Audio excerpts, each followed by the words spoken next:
สายลมวิดวิวพัดผ่านกิ่งสนเบาๆสลับกับเสียงฝีเท้านักๆบนใบไม้แห้งบักอันนี้มันกับมายางป่าจักมันมาเห็ดยังล่ะมันชื่อว่าบักเบนมันมาเดินป่าจักมันขึ้นมือเอาได้ล่ะอยู่ๆมันก็อยากมาเดินป่าบัดนี้กฎเหล็กของการเดินป่าคนเดียวบัดนี้ที่ทุกคนหูดีไผๆก็หูบนนั่นล่ะแต่บักอันนี้มันบ่หูนะกฎเหล็กของการเดินป่านั่นก็คืออย่าหันไปมองตามเสียงที่เอิ้นแบบบ่หูที่มาล่ะแต่สำหรับบักเบนแล้วมันผัดบ่ฮู้เนาะเสียงเอียงดังขึ้นมามันก็หันไปเบิ่งหั่นละด้วยความอยากฮู้อยากเห็นนั่นล่ะบาดนี้สิ่งที่บักเบนพ่อมันผัดบ่แม่นเสียงเอิ้นนั่นติล่ะแต่มันคือเสียงของตัวมันเองอ้าวงงสิครับผมก็งงคือกันแหละบักเบนมันใส่สุดสีตุนยืนอยู่กลางป่าคนเดียวมันยืนอยู่กลางป่าสนนั่นล่ะต้นไม้ที่สูงเสียดฟ้าพุ่นล่ะครับบรรยากาศเป็นสีน้ำเงินเข้มและก็ปนสีเทาหน่อยนึงมันก็เป็นตาย่านอยู่ล่ะครับขณะผมไปคนเดียวผมกับโบไปละครับมันอยู่ในช่วงเวลาอยู่ 17:30 นาทีหรือว่า5 โมงครึ่งหั่นล่ะครับท้องฟ้าถูกสาบด้วยสีม่วงอ้าววอกี้ว่าสีน้ำเงินบาดนี้ว่าสีม่วงอีกแหละจากแบบใดบักผู้เขียนบทนี่เนาะ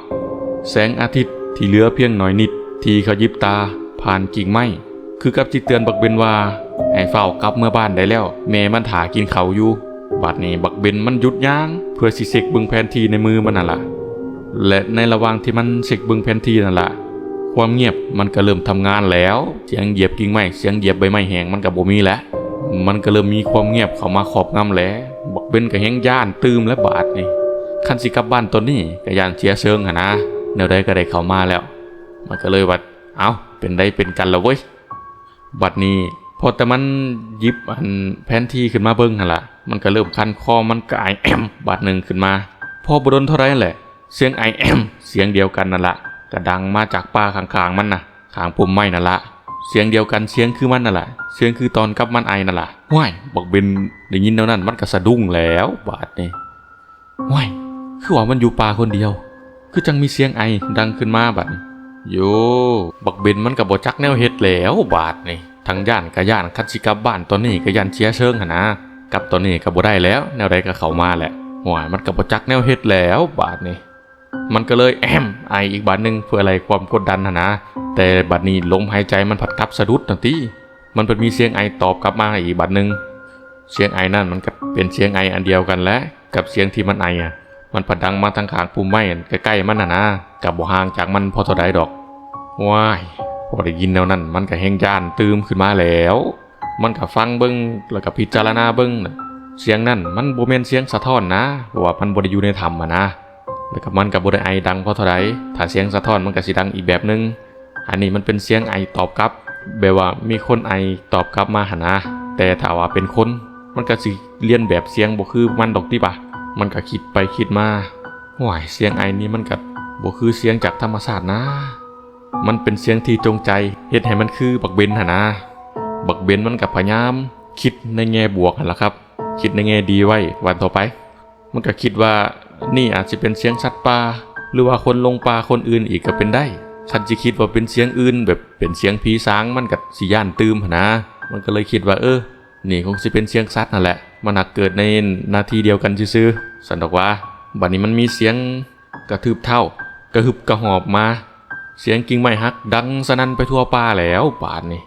ว้ายบักเบนมันก็เริ่มเครื่องแล่นเครื่องย่างแล้วบาดนี้มันย่านแล้วบาดนี้ทุกฝีเท้าที่มันเหยียบลงบนกิ่งไม้เสียงดังป๊อกแก๊กก๊อกแก๊กก๊อกแก๊กเสียงดังเปียปะแหละ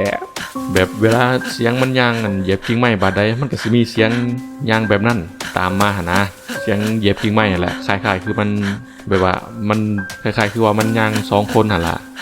ทั้งที่มันไปคนเดียวแต่ว่าเสียงกิ่งไม้หักมันผัดดังแบบ2คนย่างหั่นนะบักเบนมันแห้งกะย่านตื่มแล้วบาดนี้มันก็เริ่มห้องเริ่มตะโกนแล้วมันห้องถามว่าช่างกูอยู่ไสมันคือว่าซั่นบ่แม่นเนาะมันห้องว่ามีไผอยู่บ่นั่นบ่เสียงสะท้อนกลับมาว่าช่างกูอยู่ไหนบ่แม่นแหละเสียงสะท้อนกลับมาก็คล้ายๆเสียงที่มันเอื้อนออกไปนั่นแหละมีไผอยู่บ่นั่นบ่หมอเบนปัดแห้งกะย่านตื่มโทนเสียงที่สะท้อนกลับมาผัดเป็นเสียงของมันเองนะมันแฮงกะสั่นแล้วป่านนี้ทั้งย่านทั้งสั่นแล้วมันก็เริ่มคิดแล้วว่ามันเฮ็ดหยังผิดบ่ในป่านี่คือว่ามันก็บ่ได้เฮ็ดหยังร้ายลวงหั่นนะบัดนี้ความจริงก็เริ่มปรากฏแล้วเพราะว่าสิ่งที่ตามมันมาน่ะ มันบ่ได้แค่ตามมันเรียนแบบเสียงของมันติแต่มันกำลังเรียนแบบความย่านกลัวของบักเบนนั่นละมันก็อยากหยอกบ่หรือจังไดนี่แหละพอแต่บักเบนย่างไปย่างมาไกลเติมมาละจากบอนที่มันยืนนั่นเบิ่งแผนที่มันย่างไปพ่อกระท่อมไม้เก่าๆแล้วจักผู้ใดมาปลุกไว้จักปลุกตั้งแต่ตอนใดล่ะคือสิผ่านมาหลาย10 ปีแล้วล่ะตามเบิ่งสภาพนะมันก็สงสัยตื่มเข้าไปอีกห่วยอยู่กลางป่าลึกปะนี่คือจังมีกระท่อมไม้แต่มันก็เป็นไม้เก่าแล้วล่ะมันก็คิดว่าน่าจะเป็นกระท่อมตั้งแต่ยุคนั้นไดโนเสาร์พุ่นล่ะมันก็พยายามกวาดสายตาแนมสำรวจเบิ่งแล้วสำรวจเบิ่งอ้อมๆกระท่อมมาละก็บ่ได้ย่างดอกก็ใส่สายตากวาดเบิ่งว่ามันมีอีหยังแบบผิดปกติบ่มันก็สำรวจไปสำรวจมาแหละเบิ่งคักๆเบิ่งไปเบิ่งมาก็เห็นต้นไม้สูงใหญ่อ้อมรอบแถวกระท่อมมาละต้นไม้ก็คล้ายๆต้นไม้ปีศาจนั่นแหละตามความคิดของมันนะมันก็ทั้งย่านทั้งสั้นแล้วบาดนี้จักสิเฮ็ดจังไดบาดนี้แนวใดก็แนมเห็นกระท่อมห่างอยู่ต่อหน้าแล้วเด้มันก็มีหลังเดียวนี่ละมันในใจก็อยากเข้าไปสำรวจเบิ่งว่ามันสิมีอีหยังบ่อยู่ทางในหั่นนะทำกลางป่ามืดปานนี้มีกระท่อมมันผัดด้วยความที่คนมึนหั่นนะอยากรู้อยากเห็นว่าสั่นต่อไว้บอกง่ายๆก็เป็นคนมึนนั่นแหละบ่ฟังความพ่อความแม่หั่นแหละมันคิดได้นั้นมันก็พุ่งเข้าไปในกระท่อมมาแล้วมันแล่นเข้าไปเปิดประตูปึ๊ดแล้วก็ล็อกกลอนแบบแน่นหนาแล้วคิดว่าเสียงสิตามมาก็คือสิเปิดประตูบ่ได้ดอกคิดในมุมบวกนะเพราะแต่เข้าไปมันก็ทางในผัดจากมีกินหยังมีกินอับชื้นมีกินเน่าเหม็นเจือปนไปนํโอ้ยมันก็ทั้งย่านทั้งเหม็นอันในกระท่อมนี่ก็คือจังมีสัตว์เน่าตายแบบตายมานานแล้วนะตายมาแต่ดนแล้วแหละภาษาบ้านๆก็ได้แต่ก็สิออกไปผัดย่านนั้นสิ่งที่มันอยู่ทางนอกอยู่ทางในผัดเหม็นก็ก็จำเป็นได้อดซะก่อนแหละมันก็สุดตัวลงนั่งพิงประตูแล้วหอบหายใจแล้วคนกับทางเมื่อยทางย่านเนาะบัดนี้มันก็นั่งหายใจลอยลิ้นก็เงียบๆบาดนี้แต่มันเงียบแล้วบาดนี้ไม่ให้เงียบประแทงเป็นตาย่านแล้วมันก็น่าอึดอัดแล้วบาดนี้พอแต่มันเงียบได้บ่โดนแหละสักพักนึงหั่นล่ะเสียงดังแชะคล้ายๆว่าเป็นเสียงกล้องถ่ายรูปนะก็ได้ดังขึ้นว้ายบักเบนว่าตกใจบาดนี้คันสิห้องบัดแฮงก็เป็นการเอิ้นนั่นสิ่งที่อยู่ทางนอกเข้ามานะมันก็คิดว่าหูมันคือสิฝาดไปมันก็แนมไปเห็นโต๊ะอยู่ในบ้านนั่นล่ะบ้านกระท่อมเก่าๆหั่นล่ะโต๊ะคล้ายๆว่าเป็นโต๊ะจักโต๊ะอีหยังแหละมันอยู่ในกลางห้องนะมันก็มีกล้องเก่าๆแบบรุ่นเก่าๆตัวนึงตั้งอยู่กล้องนี่ก็เป็นกล้องที่เก่าแฮงนะจักผู้ใดมาปาไว้มันก็ในกล้องมันแบบมีเครื่องปิ้นแบบสามารถถ่ายปุ๊บแล้วปิ้นรูปออกมาเลยนะเป็นกล้องแบบสมัยฝรั่งพุ่นแหละหลังจากนั้นมันก็ได้มีฟิล์มสีขาวค่อยๆเลื่อนออกมาจากกล้องนะแบบคล้ายๆว่ามันถ่ายรูปปุ๊บแล้วมันก็มีรูปไหลออกมาเลยนะบักเบนมันก็อยากรู้แล้วว่ามันคือไหลออกมาเองมันก็ย่างไปยิบขึ้นมาทั้งจะรู้ทั้งย่านทั้งสั้นแต่ก็อยากเบิ่งนะมันก็ยิบขึ้นมามันก็มีแสงจันทร์มันก็มืดแล้วนะมันก็มีแสงจันทร์ซองลำไรลงมาหลอดผ่านหน้าต่างหลอดผ่านหลังคามันก็ห่างๆอะไรมันก็หลอดผ่านลงมาก็พอได้เห็นภาพนั่นแหละภาพมันก็ปรากฏชัดแน่บ่ชัดแน่หั่นละบัดนี้ในภาพนั้นเป็นแผ่นหลังของ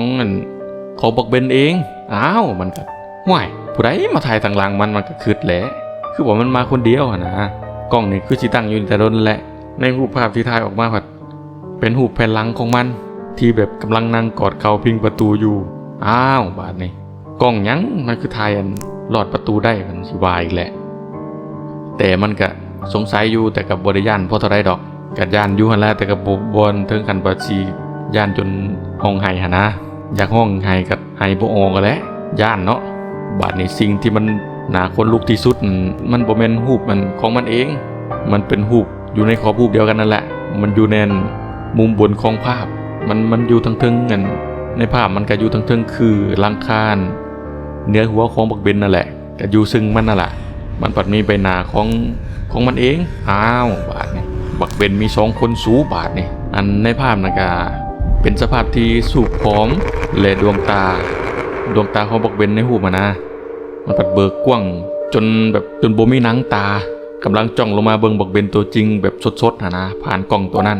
บักเบนมันก็ตกใจแล้วบาดนี่ตัวมันมี2คนเนาะ ทั้งที่มันบ่ได้มีฝาแฝดในป่ามันก็เข้ามาคนเดียวบาดนี้ว้ายเป็นกูก็ย่านคือกันละเว้ยคันสิเห็นภาพแบบนั้นนะบาดนี้เสียงไม้ลั่นจากทางบนหัวมันน่ะล่ะเทิงหัวบักเบนหั่นนะเสียงมันดังแปะแปะดังค่อยๆนึงดอกมันผัดบ่ได้มีแต่เสียงอันไม้ลั่นที่มันมีเสียงกระซิบที่ข้างหูบักเบน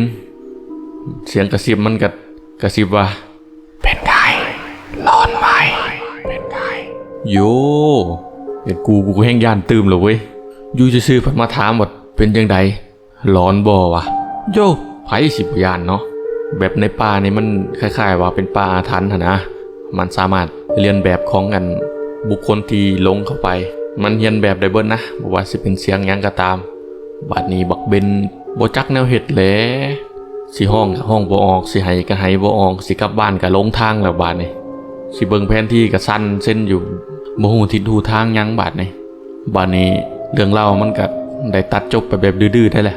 หลังจากนั้นก็บ่ฮู้ว่าบักเบนมันสิออกจากป่าจังใดหรือว่าสิกลับบ้านได้บ่หรือว่ามันสิคิดอยู่นั่นเลยก็บ่มีไผฮู้เลยครับเป็นจังใดกันแน่ครับทุกคนมักบ่เรื่องเล่าแบบนี้หรือว่ามักแบบเป็นภาษาไทยบ่พอดีแอดมินว่าสิเฮ็ดเป็น2ภาคเลยสิเฮ็ดเป็นภาคอีสานแล้วก็เป็นภาคภาษาไทยเลยบางทีทางผู้ที่ฟังภาษาอีสานบ่ออกนะสิเฮ็ดเป็น2แบบทุกคนมักกันแบบใดก็คอมเมนต์บอกในเด้อครับคือการ์ตูนอนิเมะบักจองบักกำปั้นก็ยังลงเรื่อยๆนั่นแหละครับก็ยังเฮ็ดคือเก่าหั่นล่ะแต่ก็สิลงช้าแน่เพราะว่าทีมงาน